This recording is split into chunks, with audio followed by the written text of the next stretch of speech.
Greetings everyone! As I was waking up Thursday, June the 8th to get some work done, I quickly checked my social media feed and discovered something called Sonic Superstars. At first I was like, oh, another mobile game. But then I remembered, oh yeah, Summer Game Fest is going on around this time, and I decided to check out the trailer. And to my surprise, it's a brand new 2D or 2.5D Sonic game featuring the classic versions of our characters. Sonic, Tails, Knuckles, Amy, and of course as always, classic Eggman is our antagonist. And because we're back in the classic era, we get an appearance by Fang the Sniper. I believe this is his first actual appearance since Sonic Triple Trouble. I didn't forget about Sonic Drift 2 or Sonic the Fighters. What I meant was his appearance in Sonic platforms in general. Now, you might be thinking, what about Sonic Mania? Well, I tend to believe the Fang that randomly appears at the end of Mirage Saloon Act 1 is Heavy Magician in disguise. Otherwise, he makes a cameo as posters and as one of the 3 forms Heavy Magician takes in the Act 2 boss. So as far as I'm aware, the real deal is back, and he even appears in the beginning of this trailer. Speaking of, I do like how the trailer opens, with Sonic traveling through a level in his familiar pixelated form before crossing over into 3D model territory. And after some back and forth, he decides, why not, and continues on his merry way in 3D model land. I believe it's a message from Sonic Team that it's not going to be the same old 2D adventure like in the classic games. And yes, Sonic Team is behind this one. However, the actual development is done by Arzest. If you're unaware of who they are, Arzest is a Japanese developing company formed by Naoto Oshima, the original designer for Sonic and Dr. Eggman, along with other key members from another gaming development company, Artoon. Games Arzest worked on in the past included Yoshi's New Island, Mario and Sonic at the Rio 2016 Olympic Games, the 3DS version, and Ballin' Wonder World. Not to worry, I'm sure Sonic Team is a better partner than Square Enix. Let's get back to Sonic Superstars, shall we? The trailer mainly consists of gameplay footage of the characters running around stages as always, and the aesthetics look pretty amazing. I mean, at least it's not plastic looking like the Sonic 4 duology. Based on what I saw, I kinda like the digital cyberspace stage the most. And according to Takashi Iizuka, there will be no green hills or chemical plants in this game. Given that it's set in an entirely new location, it would make sense. More on that in a bit. One big thing that will make this game stand out from the other classic 2D games, as up to 4 people can play at the same time. Not the first time an established franchise has done this. Mario did it, Kirby did it, and now it's Sonic's turn. It's gonna be chaos, especially if it's local play. As for online play, right now it's limited to just battle mode. You know, Sega, some friends do have trouble being in the same place from time to time, especially if they're in another part of the world.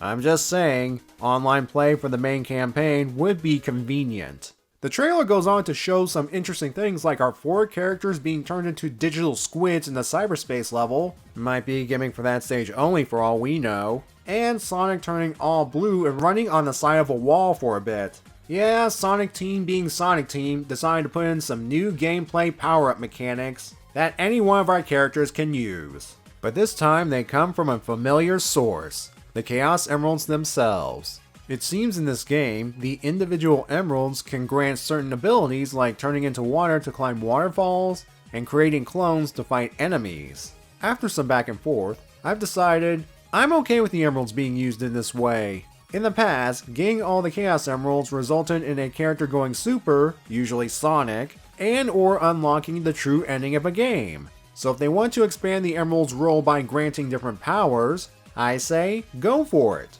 Though there better be an explanation on why it might be only limited to this game. Of course, with the return of the Chaos Emeralds, that means the return of the special stages. From what I've read, they're accessed through giant rings throughout the stage just like Sonic 3 and Knuckles and Sonic Mania. If you think the special stages are like this, callbacks to Sonic 1's special stages, you'd be wrong.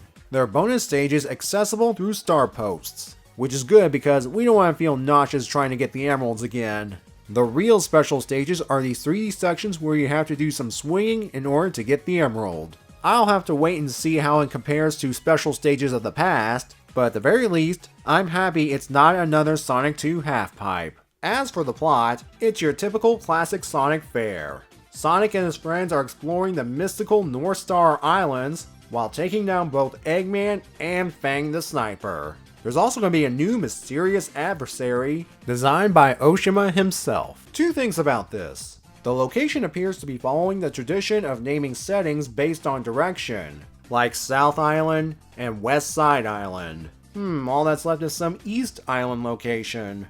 Unless there's already such a place and I've overlooked it. As for the new adversary, for one, it's interesting to have an old creator come back to create a new character.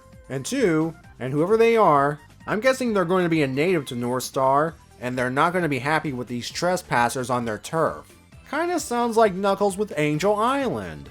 If that's the case, Knuckles is going to get a taste of his own medicine.